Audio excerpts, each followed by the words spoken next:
नमस्कार मित्रांनो, आपण आता आर-टीच्या साईडवर आलेलो आहे. आर-टीच्या साईडवर आपण न्यू रजिस्ट्रेशन करायचं आहे.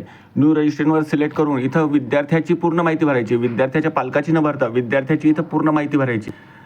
जसं त्यांनी नंबर विचारलेले आहेत, नाव, वडिलांचे नाव, आडनाव, त्याच्यानंतर जन्मतारीख सिलेक्ट करताना बरोबर करायची आहे, कारण की एकदा जर जन्मतारीख चुकली तर फॉर्म पुन्हा भरला जात नाही. त्याच्यानंतर आपलं इथं खाली कॅप्चर टाकायचं आहे. कॅप्चर टाकून एक रजिस्टर मोबाईल नंबरवर आपण जो नंबर इथं रजिस्टर करू त्या नंबरवर एक OTP येतो. फक्त नंबर टाकताना असाच नंबर टाकायचा आहे की तो हमेशासाठी चालू राहील.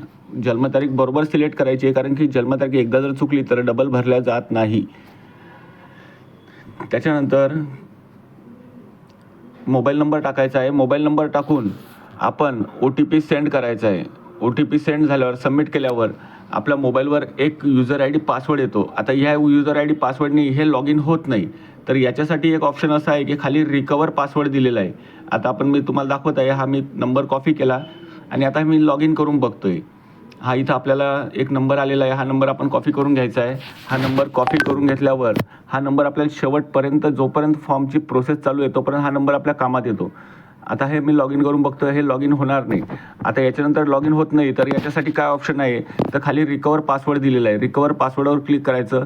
जो आपण नंबर कॉपी केलेला आहे तो नंबर इथं ॲप्लिकेशन नंबर जो आहे तो आपण इथं क्लिक करून टाकायचा आहे.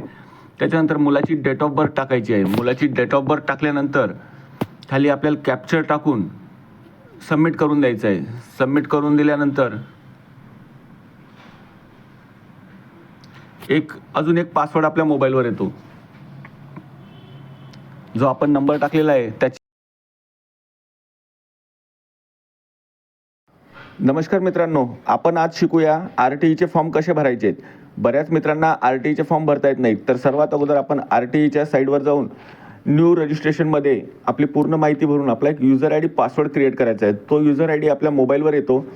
मोबाईलवर युजर ID आल्यानंतर आपण लॉग इन करून बघायचं आहे. लॉग इन होत नाही, त्या युजर ID पासवर्डने लॉग इन होत नाही, तर रिकवर पासवर्ड करायचा आहे. रिकवर पासवर्ड केल्यावर सर्वात अगोदर आपण रिकवर पासवर्डवर जाऊ.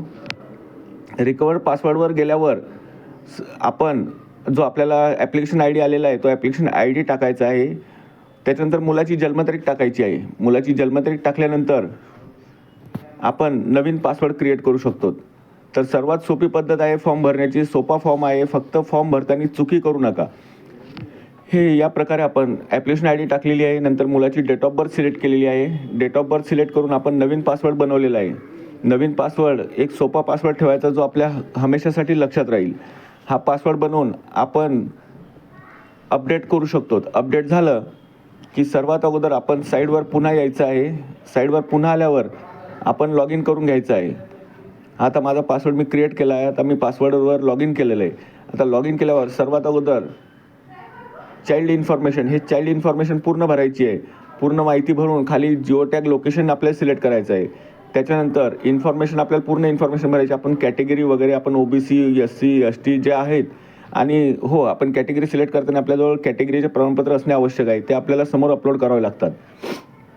म्हणजेच की आपण कास्ट असलं, कास्ट वगैरे, इन्कम प्रूफ आपल्याला ओपनसाठी कंपल्सरी आहे. आणि ॲड्रेस प्रूफमध्ये बँकेचे पासबुक, रेशन कार्ड, जागेचा भाडेपट्टा हे आपल्याला स्कॅन करून अपलोड करायचं आहे.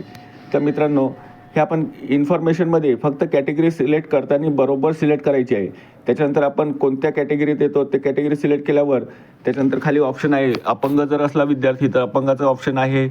आई वडील हयात नसल्यास ते ऑप्शन आहे. सर्व ऑप्शन सिलेक्ट करून फॉर्म बरोबर भरला गेला की नाही ते चेक करायचं आहे. जर फॉर्ममध्ये एकदा वाचून घ्यायचा, काही चुकीचं झालेलं असल्यास वरती डिलीट ॲप्लिकेशन दिलेलं आहे. ॲप्लिकेशन आपण डिलीट करून नवीन पुन्हा भरू शकतो.